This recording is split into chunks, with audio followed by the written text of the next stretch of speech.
হজ বিধানটি যে হাদিসে এই ইসলামের স্তম্ভগুলির আলোচনা হলো, সেই হাদিসে হজ হজ এই বিধানটিকে সবচেয়ে শেষে বর্ণনা করা হয়েছে। মানে প্রথমে 4টি স্তম্ভ বর্ণনা হয়ে গেল।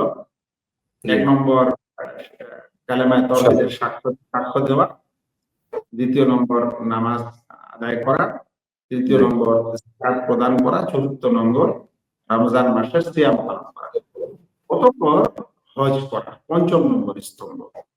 এটা মানে সবচেয়ে শেষে বর্ণনা হওয়ার কারণটা কি?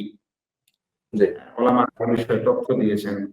তারা বললেন যে প্রথম তো সাক্ষীটা এটা এমন একটি বিষয় যেটা ছাড়া, এটা হলো ইসলামের দরজা, এটা ছাড়া ইসলামে প্রবেশ করা যায় না।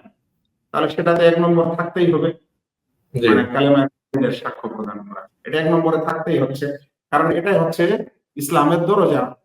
আর এটা বাদে বাকি কোনো কাজ হবেই না। কেউ যদি সেই সাক্ষ্যটা দিয়ে বাকি ইবাদত গুলি করতে চায়, তাহলে তার ইবাদত হবে। তো সেজন্য প্রথম 1 নম্বরের শাহাদাত, এটাতে কোনো সমস্যা নেই। এখন 2য় নম্বর নামাজ। নামাজটাকে 2য় নম্বর এই কারণেই করা হয়েছে যে এটা প্রতিদিন 5 বার ফরজ। প্রতিদিন 5 বার ফরজ, মানে এটাতে কোনো গ্যাপিং থাকবে না। সে শাহাদাত দেওয়ার পরেই সাথে সাথে তার উপর নামাজ ফরজ হয়ে যাবে, এবং এটা 5 টাইম তার দিন রাতে আসবে। তাহলে এটা 2য় নম্বরে থাকা মানে সঙ্গত। এবার 3য় হলো যাকাত।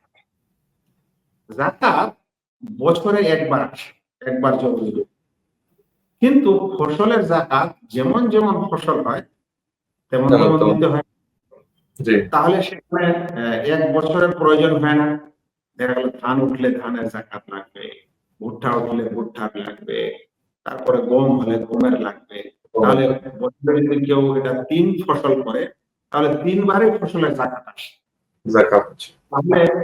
তাহলে বোঝা যাচ্ছে যে যাকাত, যেটা অর্থকরী যাকাত, সেটা বছরে 1 বার হলেও অন্যান্য যেগুলো ফসলের যাকাত আছে সেটা বছরে কয়েকবার হওয়ার সম্ভাবনা আছে।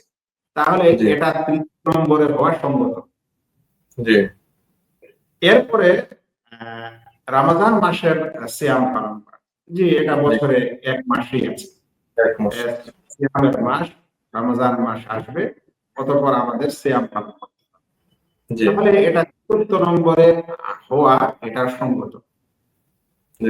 এরপর যেটা হজ, এটা ফরজ হজ, সেটা আমাদের উপর জীবনে 1 বার ফরজ।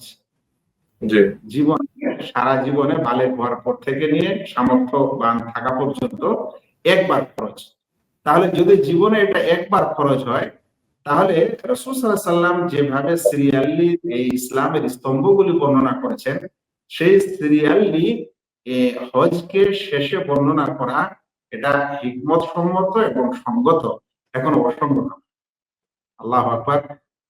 আমাদের রাসূল সাল্লাল্লাহু আলাইহি ওয়াসাল্লাম এই ব্যাখ্যা দিয়ে যাননি যে এই কারণে তিনি এই সিরিয়াল করছেন, কিন্তু ওলামারা বলছেন তাদের দূরদর্শিতা এটা, যে এরকম ব্যাখ্যা করলে এই হজের বিধানটি 5ম নম্বরে আসা এটা সঙ্গত।